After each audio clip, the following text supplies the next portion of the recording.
Good morning, everybody. Welcome to Inquisition Update. My name's Tom Fress. I'll be your host for the next hour. You're listening to FirstAmendmentRadio.com. Thanks for tuning in. This is one of the most important subjects in this book, by the way, is Codeword Barbelon, 666, Danger in the Vatican, the Sons of Loyola and Their Plans for World Domination by P.D. Stewart. And by saying that we're going to begin discussing one of the most serious subjects is not to minimize any of the subjects in this book. This book, from cover to cover, is non-stop, hard-hitting information, all of it critical for the understanding of God's people, what this Vatican Jesuit-led New World Order is. There is nothing boring in this book. There's no wasted language. There's no wasted space. No flowery eloquence, just hard-hitting facts and history and Bible. It's the best bang for the buck that you can get if you want to understand the Vatican Jesuit-led New World Order. But this particular subject, maybe because it's just important to me, but I think you'll agree with me. You'll understand when we get into this chapter of the book why I regard it so important. Now, what if I were to tell you that Satan found a way, a very, very popular way, to harness the money, the efforts, the labor, the blood, sweat, and tears of God's people, Protestants, to do his bidding on the earth? Now you think, now Tom, that's impossible. How could Satan trick God's people into serving his purposes? Well, we need to be reminded that Paul and Jesus both repeatedly told us, see that no man deceive you. So the deception is the method by which Satan harnesses the power of God's people and uses it for his purposes. What if I told you that Satan had devised a most ingenious way to harness Protestants to do his bidding in this world, to create a global government of Satan, a global religion of Satan, and a global satanic economic system? You'd say I was out of my mind. But did you know that there is at least one entity of this organization centered in virtually every city and town in this country? Satan has indeed found a most ingenious and most popular method of harnessing God's people to his plow.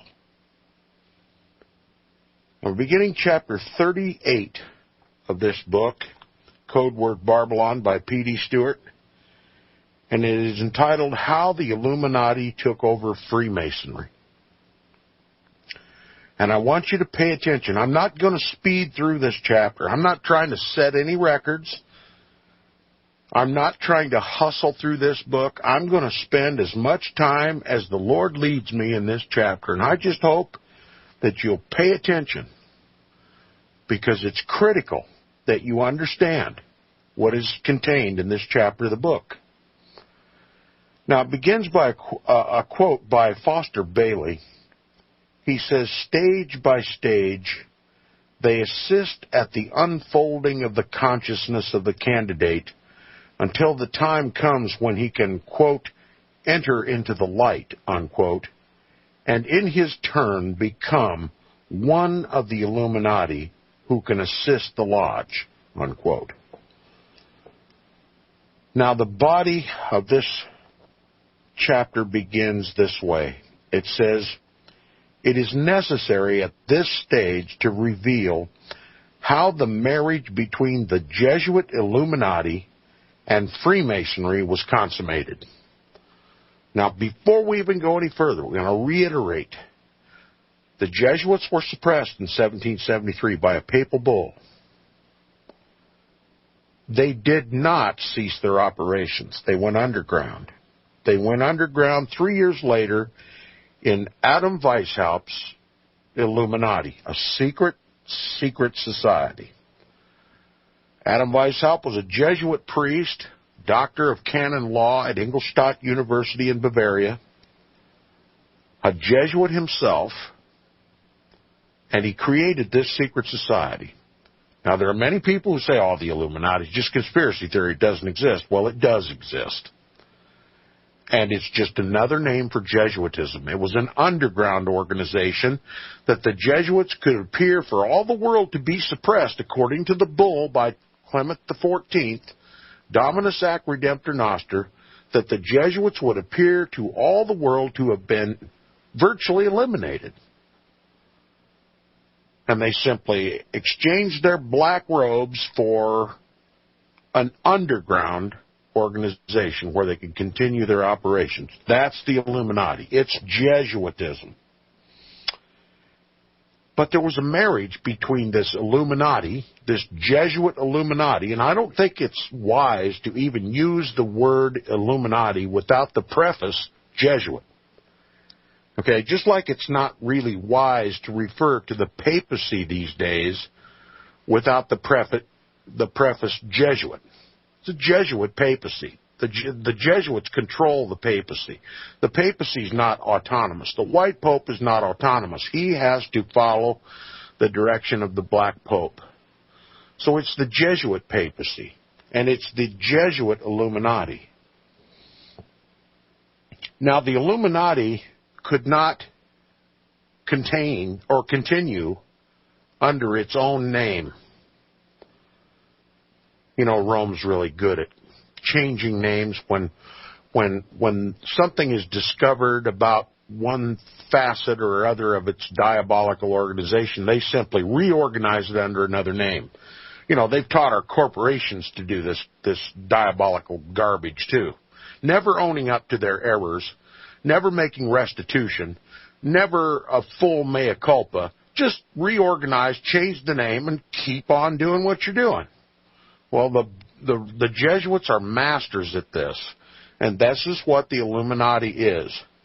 And not only did they change their name to Illuminati, they were going to immediately surface in Freemasonry to once again cloak their identity as Jesuits. So right now we're seeing the second layer of cover. First, the Illuminati, then Freemasonry. And what we have is Jesuitism. So, if it's appropriate to refer to the Illuminati as the Jesuit Illuminati, because Illuminati was the underground for the Jesuits, Freemasonry was likewise an underground for the Illuminati. So how is it fair to call Freemasonry anything but Jesuitized Freemasonry? That's what it is. All right. How was this marriage between Jesuit Illuminati and Freemasonry consummated? The reader will recall that soon after Weishaupt's new order was created, he's speaking about the Illuminati order, in 1776, 3 years after the suppression of the Jesuits, he wrote this, quote, "The great strength of our order," this is the Illuminati now he's speaking of, it's Jesuit Illuminati, just a reorganization changing the name, just like our corporations do. "The great strength of our order lies in its concealment." Well, isn't it reorganization changing the name exactly that? Concealment? That's what it is. Its strength lies in its concealment. Let it never appear in any place in its own name. In other words, never let the Illuminati be out in the open. As a matter of fact, if somebody mentions the word Illuminati, you say, oh, that's just a wide-eyed conspiracy theory. It doesn't exist.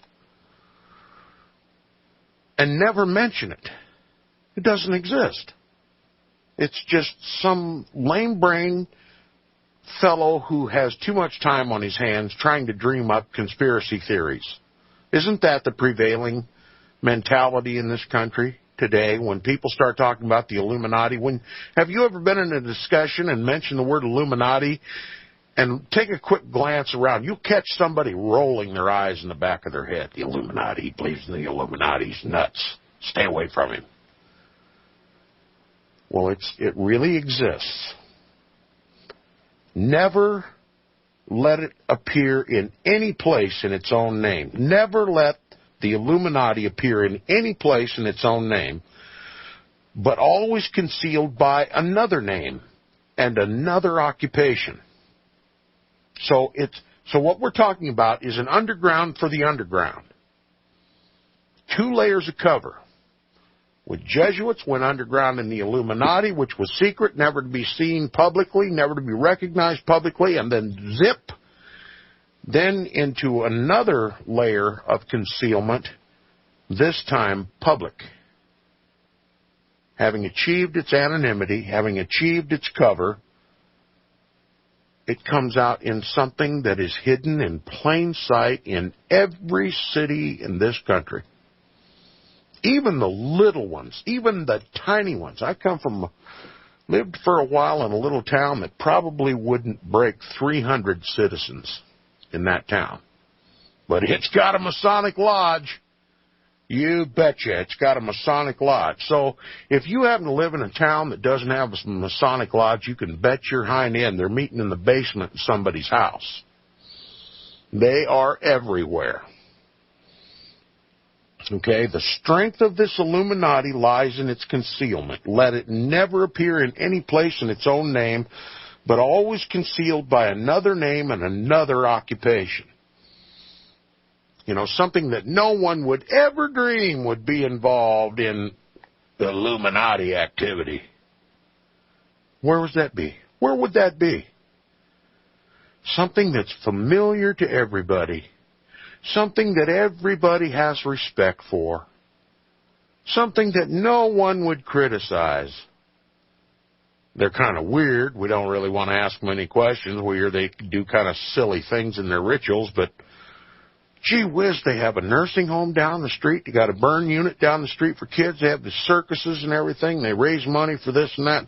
It's a real charitable, good old boy organization. Who would dare suggest that Freemasonry was a diabolical organization, or worse than that, a Jesuit organization?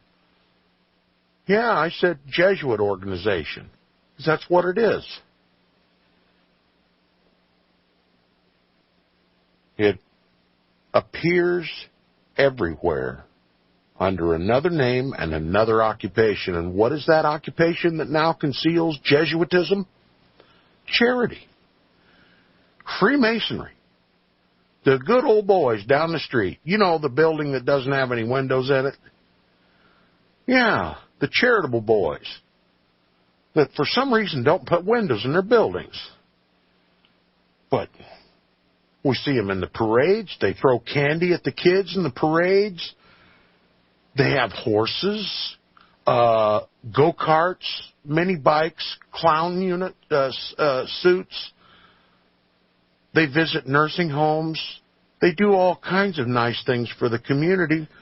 Who would dare accuse them of anything, much less being a satanic organization? You've got to be kidding. So the cover's pretty darn good, isn't it? And the author continues, he says, none is fitter, no cover, no other name, and no other occupation is fitter than the lower degrees of Freemasonry. Listen to this. The public is accustomed to it. It expects little from it, and therefore takes little notice of it. Yeah, it's just the Masonic lodge down the street. You know, we drive by it. We don't pay attention to it.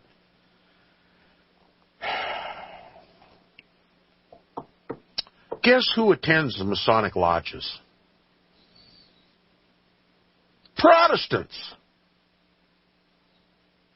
Catholics aren't allowed to be Freemasons, or at least they weren't up until, 2000, when the Pope kind of lowered the restriction on secret societies and particularly Freemasonry. Catholics weren't allowed to belong to Masonry. No, this is a Protestant organization.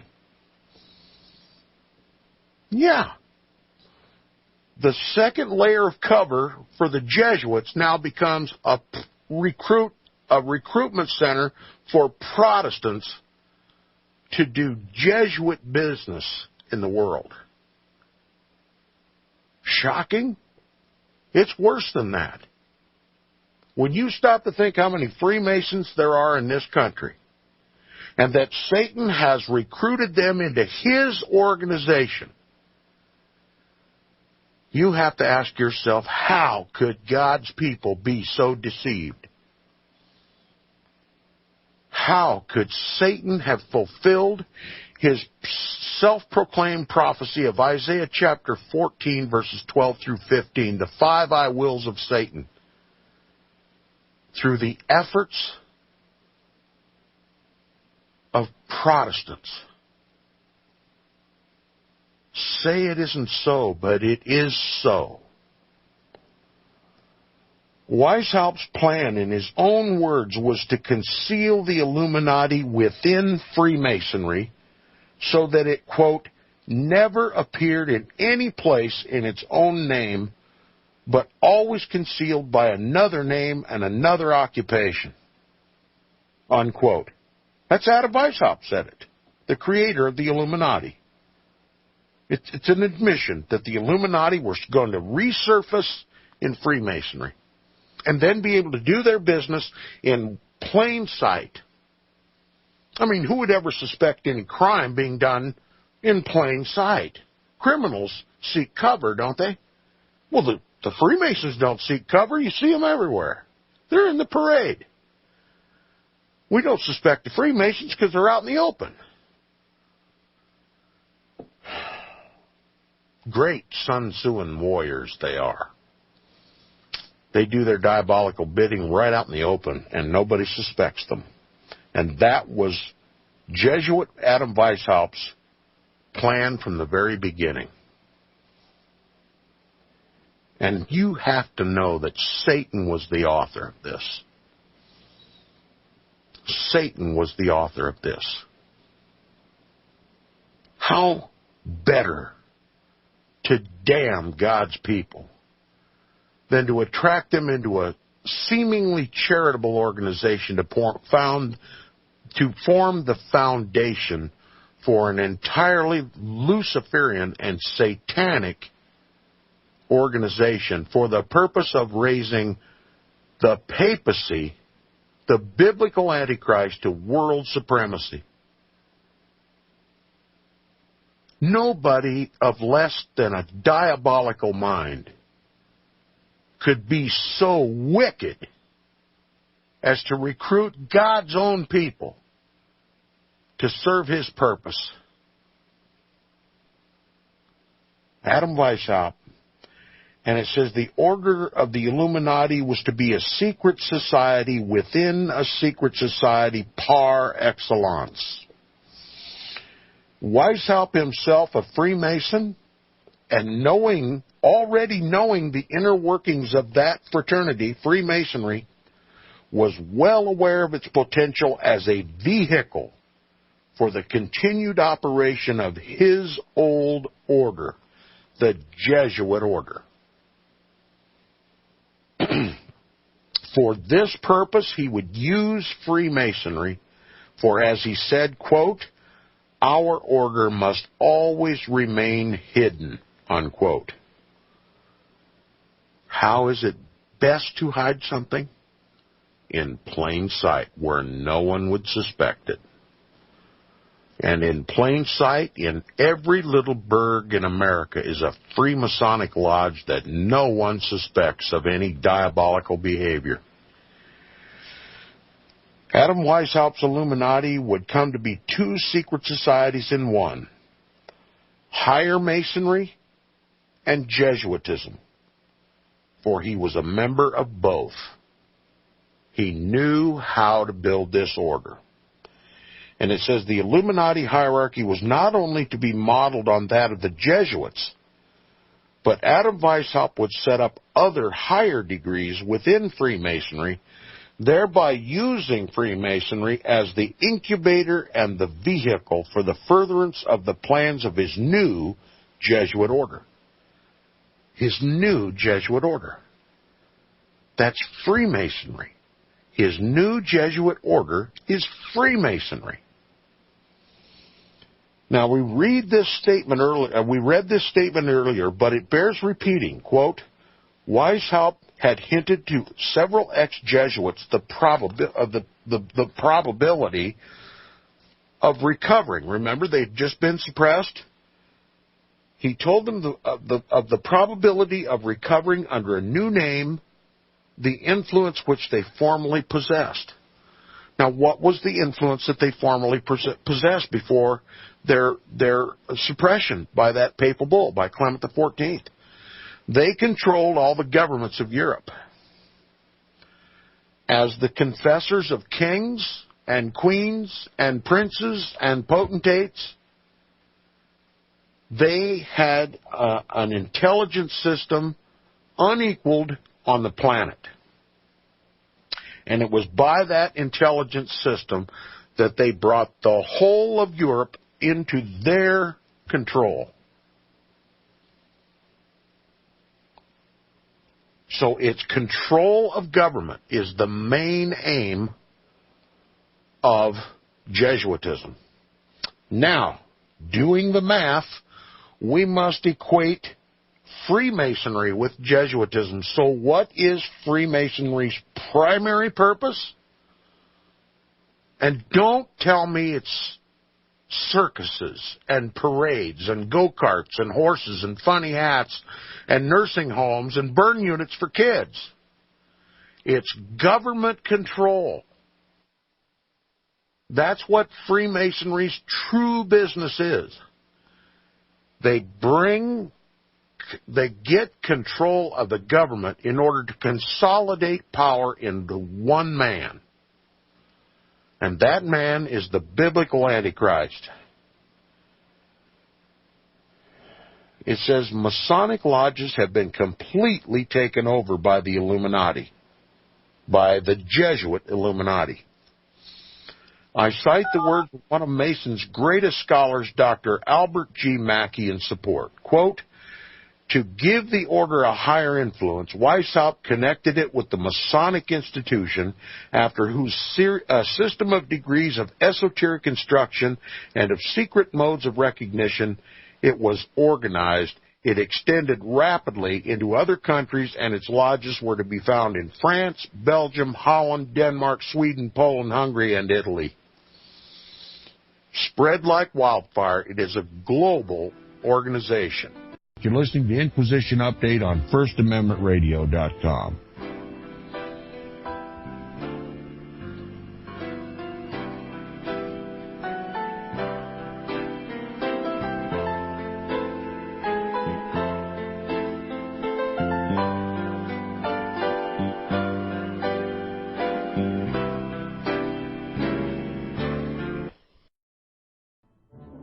The book of Revelation says, the spirit of prophecy is the testimony of Jesus Christ.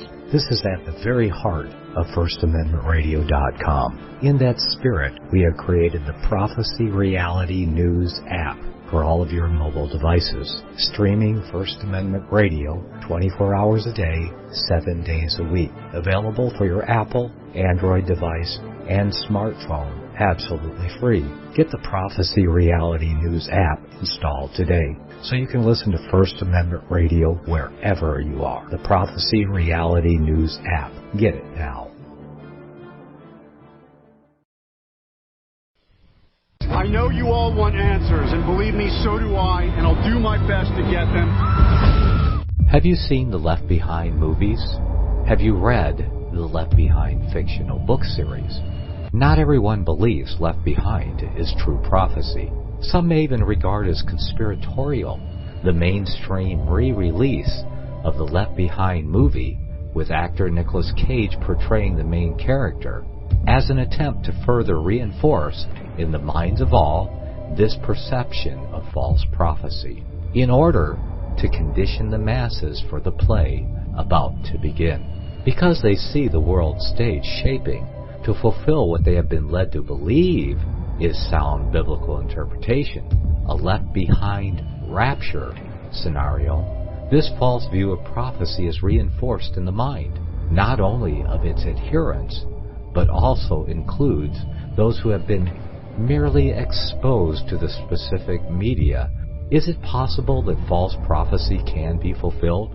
The rapture theories have always been in dispute. Pre-trib, mid-trib, and post-trib disputes have risen up in exclusively evangelical circles of recent history, so that when true believers don't suddenly disappear, this element will easily go by the wayside when all see a new Jewish temple begin to be built. Will this be part of the great delusion that will come upon the whole earth? It seems that this great prophetic delusion has already overcome practically the entire American evangelical and Christian world. Get the book, The Rapture Will Be Canceled. To learn more, visit crosstheborder.org. That's CROSS, crosstheborder.org.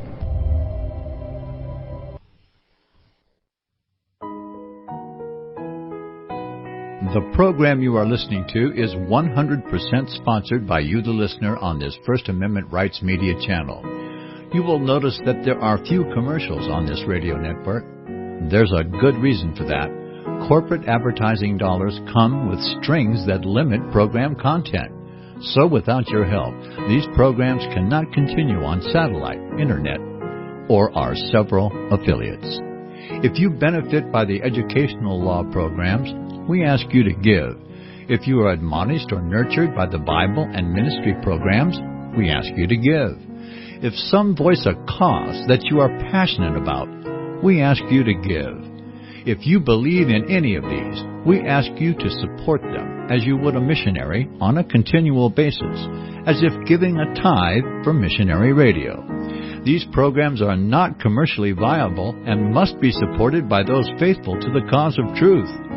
Look for the button to sponsor your favorite programs at our listen and schedule pages on the Internet. We will also give you unlimited archive access to all of our programs. We're asking you to give much less than a tithe, so that you may also send support directly to a particular program host, cause, and anywhere else the Spirit may lead you. Do all to the glory of our God and Creator, for His holy nation, the only kingdom that will last forever. Thank you for listening.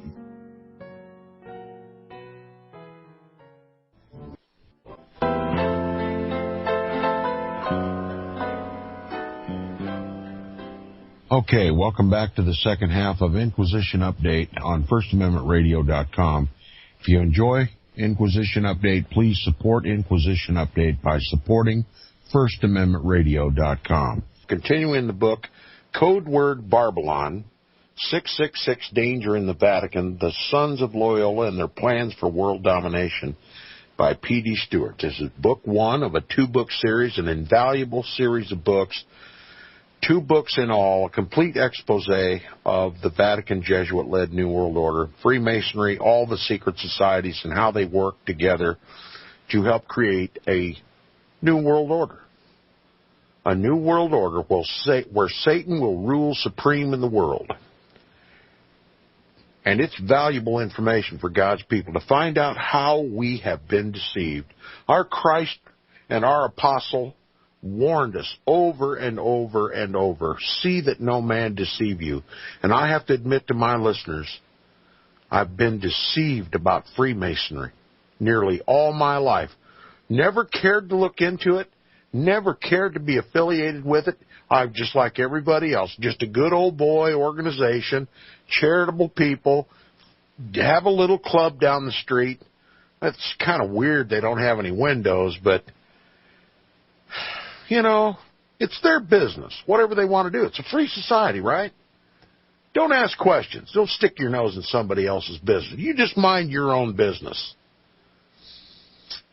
Well,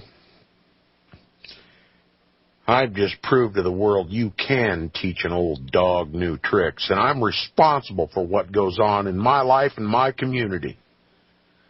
And I condemn Freemasonry in the strongest possible terms. And I call God's people out from this deception. If you claim the name of Jesus Christ, you cannot serve Satan in Freemasonry. You cannot serve two masters. So saith God in the Scriptures. Repent of Freemasonry. Come out and tell the world the truth about Freemasonry. God's people will protect you from the threats that Freemasonry has issued on your life. Let none of God's people ever swear a bloody oath in a Luciferian society like Freemasonry. You want to serve God with charity? Then do it in the light of day. Do it to glorify Christ and not a mystical, satanic organization with no windows in the dadgum building. You'd think God's people would have more common sense. Protestants serving Satan. That's what it is, to help raise the papacy to world supremacy.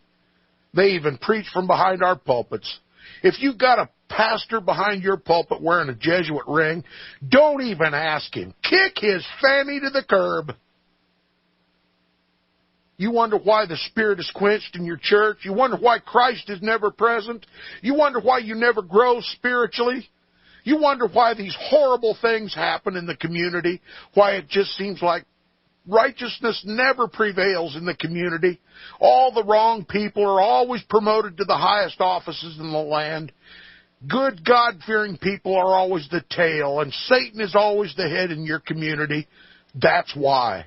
You allow the man of Satan to preach from behind your pulpit, and you're just too fearful. God gave you a spirit of fear. You're fearful of Satan. You're fearful to kick him out of your own house. How do we call ourselves Christians when we are so fearful? We're ready not only to lose our communities, but we're ready to lose our country because we simply will not acknowledge the elephant in the living room. Well, I'm telling you, I'm tired of being milquetoast. I'm tired of being silent and minding my own business when somebody else is destroying my world and damning my children.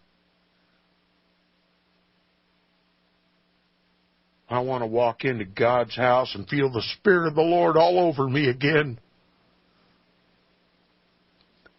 Kick Satan out of the sanctuary. Kick him out and keep him out.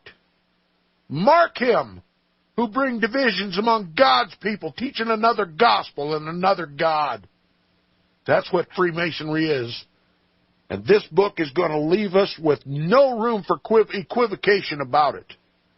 And I'm proud of Liberty Radio Live to let this type of information be uttered on this channel. And I'm honored and pleased that God has called me to this ministry and brought me some listeners who will listen and pray not only that this message continue on LibertyRadioLive.com, but that God's righteousness will be done in His own body. Now, continuing where we left off, page 384, for those who are reading along, I'm going to reread the paragraph that I read just before the break, because it's important. We need to cut this up, and we need to eat it in small pieces, chew it real fine, and regurgitate it and chew it again till we understand it. It's just that important. Masonic lodges have been completely taken over by the Jesuit Illuminati. Isn't it enough that they have 28 universities in this country? They cultivate the cream of the intellectual crop. Every little savant in this country goes to a Jesuit university and they shuffle him off.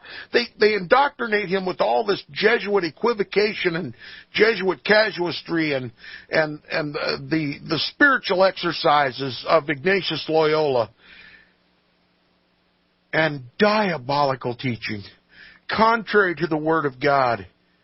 And then they put them in the most powerful positions in this country.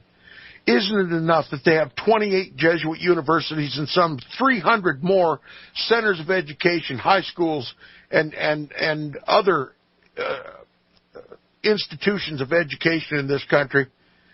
Is it necessary for them to have a head office in every little burg in this town, in this country? Well, they do.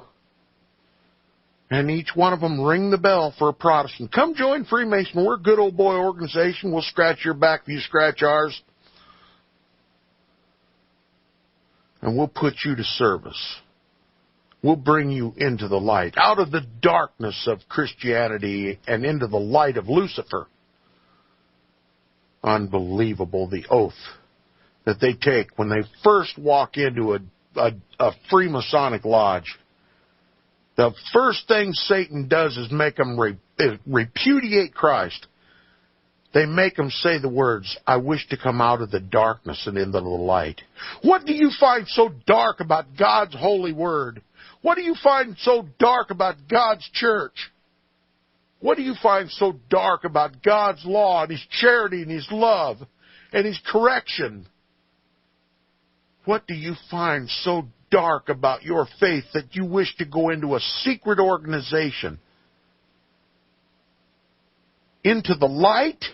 The Lord said, let your light so shine before men that they would see Christ in you and glorify God. How are you going to do that in a building with no windows in it?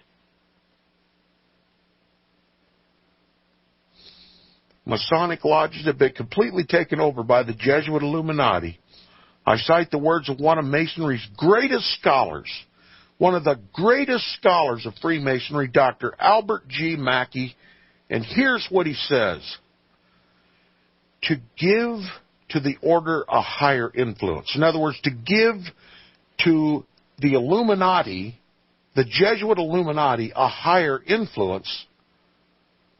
Weishaupt connected it with the Masonic institution, after whose systems of degrees and esoteric Luciferian instruction and of secret modes of recognition it was organized.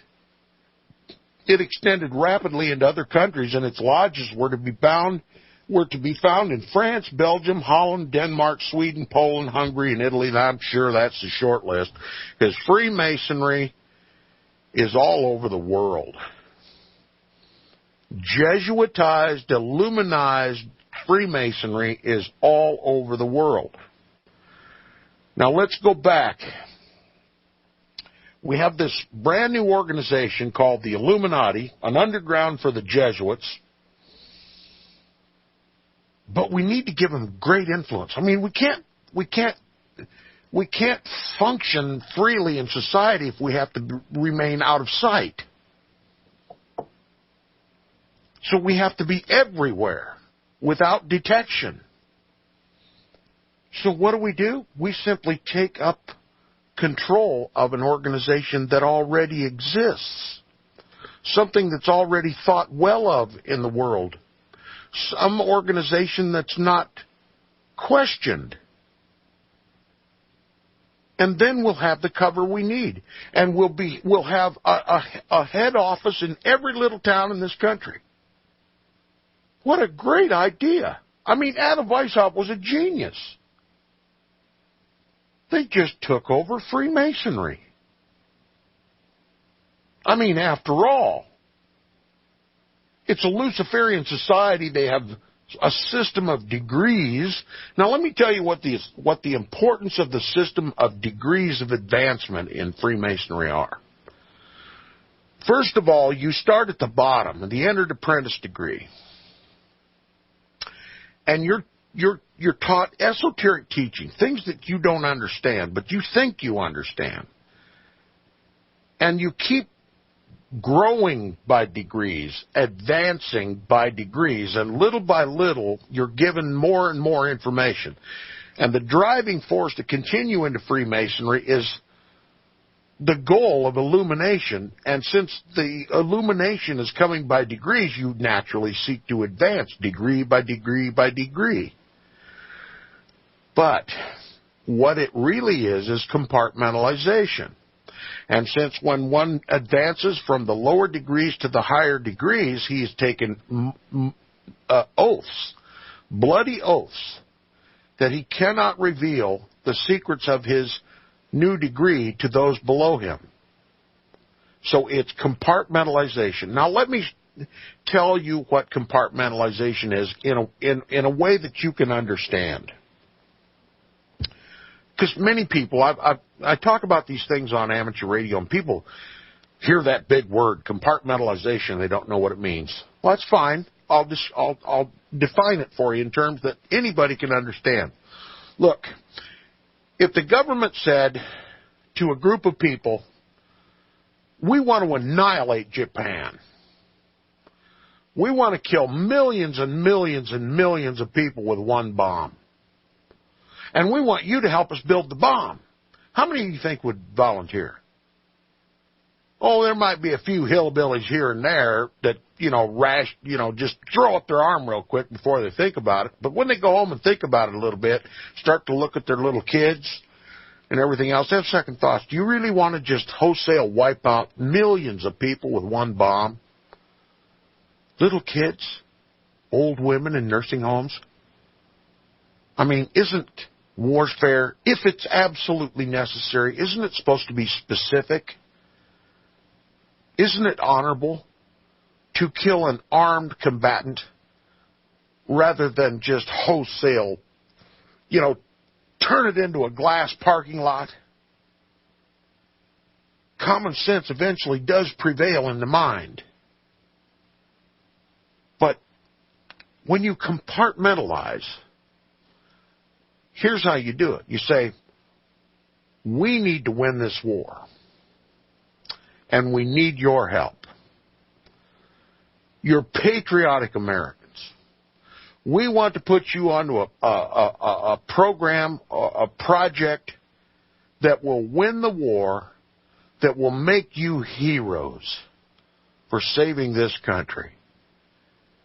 And give them each an American flag, or better yet, give them a T-shirt with an American flag on it, and give them a big 4th of July celebration to kick off this new program. And then after you've generated all this interest in this new program that's going to win the war for the United States, you break them up into little groups. There's the compartmentalization. Break them up into little groups. And then you give them the order. No group is to talk to any other group. You've been segregated into your own little group. Within that group, you can operate. But outside that group, you cannot communicate. And then you send one group over here to a little shack with no windows in it, and you give them a set of blueprints, and you build a trinket that you don't even know what it is. I mean, after all, you don't have a need to know. And besides that, you want to protect the country. You want to protect the country's secrets. So you don't want everybody to know what they're making. You're on a need-to-know basis. I mean, after all, you're working on a patriotic project, aren't you? It's going to win the war. See my American flag? I don't need to know what I'm building. I just need to do it right. And here's my little family. Each one of my little family here in this little building with no windows in it. These are Americans just like me. And together we're going to win the war. And so you get out your blueprints, you wash your hands, you roll up your sleeves, you put on your glasses and your microscopes and your lathes and mills and drill presses and welders, and you pound and pound and pound until you've built this component. And then your boss comes in and says, well, you've got one finished. Let's go out and test it. So they take it out and test it. It was a success. You're going to help us win the war. You're champions in the effort to win the war. So now you've got an igniter. Nobody knows what it is, but it's an igniter. It's going to detonate the bomb. Then you got another shack with another group of people in it building a casing. Big thing. Great big thing. Man, this must be important. It's a big thing. And then you've got another outfit down the street with no windows in it. And they're not allowed to talk to anybody building the great big thing. And the guys in the great big thing aren't supposed to talk to the guy that's building the little thing. And there's some little whirligig things going around. Ain't that cool? What's this stuff we're making? Well, you don't need to know. We're going to win the war. And this keeps going on until there are 30 of these little buildings with no windows in it, and little groups of people that can't talk to one another. All they know is we're going to win the war. And somebody from Freemasonry takes the products of all the little buildings and puts them all together and turns Japan into a parking lot. And then tells you later what they did with what you built. They turned Japan into a parking lot. Little kids, old women in nursing homes, innocent people. Sure, there were some armed combatants, but they turned Japan into a parking lot. Indiscriminate killing. Oh, yeah, we won the war, but we lost our soul. And they didn't tell us what we were doing. That's compartmentalization. And that's what Freemasonry is. No degree of a higher rank can communicate its secrets to a lower degree.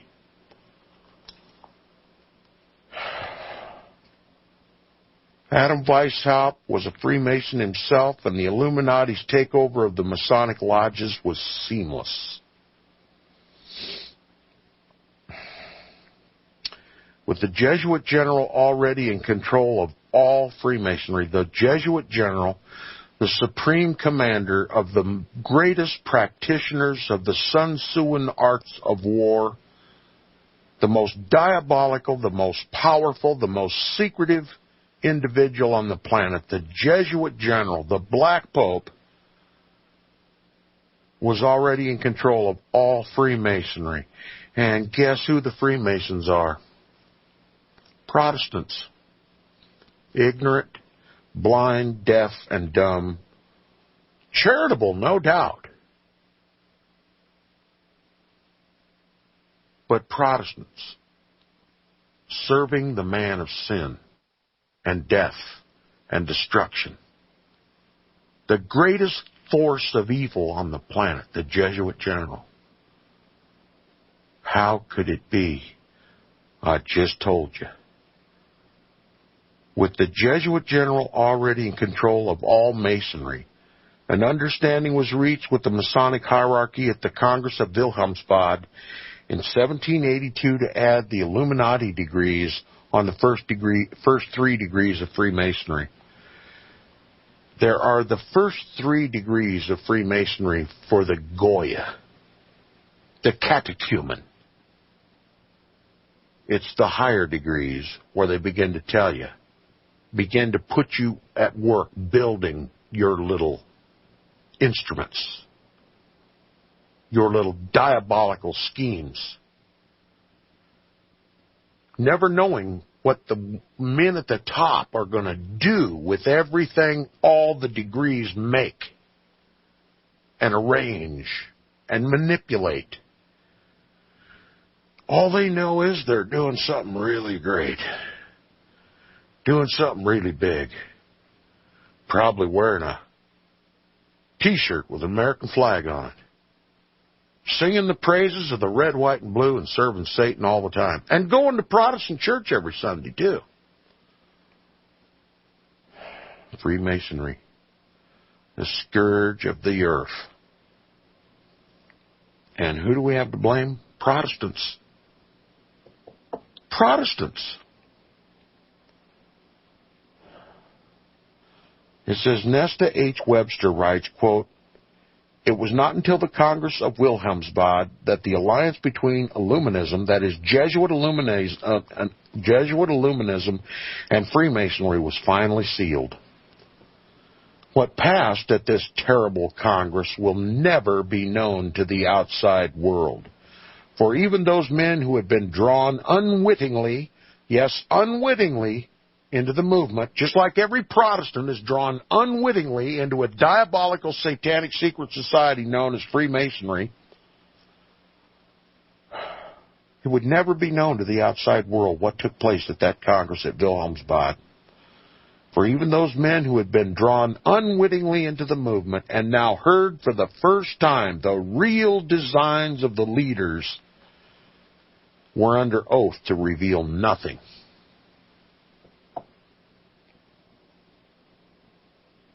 What oath? What oath would bind a man of God from not revealing such an ugly, demonic organization?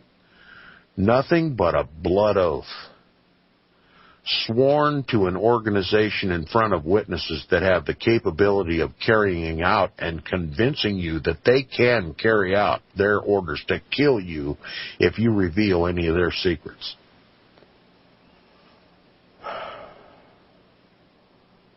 What happens when a man casts aside God's law? God told us not to swear any oaths, didn't he? Did you think he was kidding? Look what these men are bound to. They're drawn unwittingly into this organization, thinking it's a good thing, a charitable thing. And by degrees, they begin to learn how diabolical it is until they get to the top and they are allowed to see for the first time what they're really producing. And they're bound by a bloody oath what'll happen to them if they reveal it. So they're locked in. They can't get out. Because to get out makes you suspect. And you know how big Freemasonry is at that time, and you know how powerful it is too, and you know what their capabilities are. You'd be wading around the bottom of the Atlantic Ocean with some cement waders. Nobody will ever even see your bubbles. And so the only way to maintain your own life is to stay in the organization. Because if you leave, you're suspect. Is he going to talk? Not on your life. And it says, one such honest Freemason, the Comte de Virieu, a member of the Martiniste Lodge at Lyons, returning from the Congress of Wilhelmsbad, could not conceal his alarm. When questioned on the tragic secrets he had brought back with him, he replied, quote, I will not confide them to you. I can only tell you that all this is very, very much more serious than you think. The conspiracy which is woven is so well thought out that it will be, so to speak, impossible for the monarchy and the church to escape from it. That is, the king and the church, the most powerful organizations, will not escape this. And it says, from this time onward, says biographer Costa de Beauregard, Comte de Virieu could only speak of Freemasonry with horror. With horror! We'll continue our discussion about Satan's organization, Freemasonry, tomorrow on the program. Don't miss it.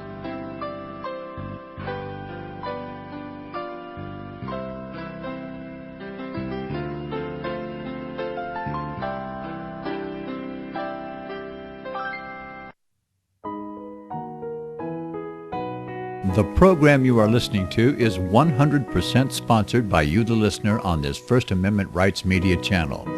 You will notice that there are few commercials on this radio network. There's a good reason for that. Corporate advertising dollars come with strings that limit program content. So without your help, these programs cannot continue on satellite, internet, or our several affiliates. If you benefit by the educational law programs, we ask you to give. If you are admonished or nurtured by the Bible and ministry programs, we ask you to give.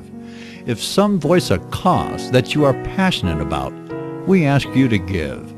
If you believe in any of these, we ask you to support them as you would a missionary on a continual basis, as if giving a tithe for missionary radio. These programs are not commercially viable and must be supported by those faithful to the cause of truth. Look for the button to sponsor your favorite programs at our listen and schedule pages on the Internet. We will also give you unlimited archive access to all of our programs. We're asking you to give much less than a tithe, so that you may also send support directly to a particular program host, cause, and anywhere else the Spirit may lead you. Do all to the glory of our God and Creator, for His holy nation, the only kingdom that will last forever. Thank you for listening.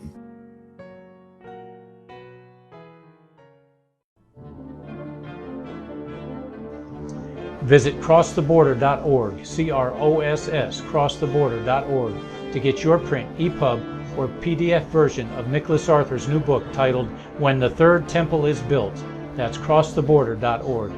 When it comes to prophecy today, much of the evangelical Christian world has their eyes on Israel, waiting and watching to see when the third temple will begin to be built. The plans are drawn. The Jewish people are eager. Most evangelical Christians today believe that the rapture will happen before the third temple is built. Hi, I'm Michael Eugene. I was taught that Daniel's 70th week was in the future. Is that really what the Bible teaches? Have we searched the scriptures and found this to be true? Why is it so important for a re-established Israel to build a third temple in Jerusalem? Is it necessary to build a temple on the same location already occupied by the Dome of the Rock? Is it necessary for sacrifices to take place in the temple on Temple Mount? Is there really a rapture followed by 7 years of tribulation? What is the New Testament temple? Can we identify history and prophecy? Who is the first beast in Revelation chapter 13? Who are the 7 kings in Revelation 17? I have asked all these questions, and I have found Nicholas Arthur's new book, When the Third Temple is Built, answers all these questions and more using Scripture to interpret Scripture. The Bible says that no prophecy of Scripture is of any private interpretation. Nicholas shows us in his new book, When the Third Temple is Built, how the Bible interprets prophecy and not man's private interpretation. Visit crosstheborder.org, CROSS, crosstheborder.org, to get your print, EPUB, or PDF version of Nicholas Arthur's new book titled When the Third Temple is Built. That's crosstheborder.org.